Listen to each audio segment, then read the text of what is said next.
À première vue, on pourrait croire assister à la destruction du marais de Morcourt, niché au cœur de la vallée de la Somme. Mais ce paysage de désolation est trompeur, car ces travaux sont en réalité essentiels à la survie de cette tourbière asséchée. Une tourbière est l'écosystème terrestre le plus efficace pour le stockage du carbone à long terme. Mais pour cela, il faut que cette zone humide soit gorgée d'eau toute l'année.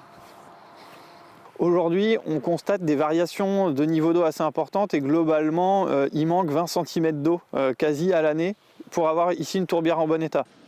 Et il y a urgence, car cette tourbière est une véritable bombe climatique. Une tourbière sans eau, c'est une tourbière qui meurt. Et une tourbière qui meurt, elle relargue massivement des gaz à effet de serre dans l'atmosphère. Des gaz à effet de serre en quantité astronomique, accumulés pendant des milliers d'années.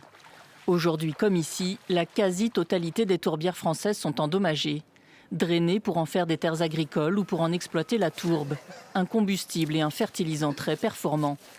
Pour le constater, il suffit de creuser. Ici, c'est là où il y a le plus de carbone actuellement.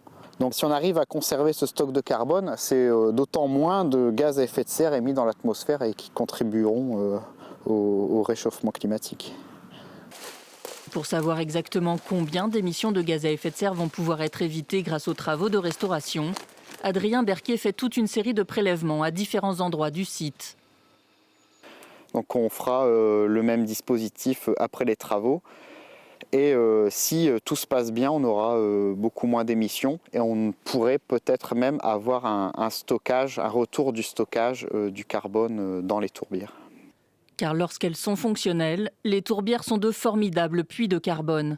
Elles peuvent même en stocker jusqu'à 10 fois plus qu'une forêt. Elles sont donc indispensables dans la lutte contre le changement climatique.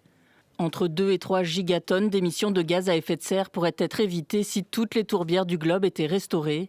C'est l'équivalent de la totalité des émissions de l'Union européenne sur une année. Place au journal de l'économie avec vous.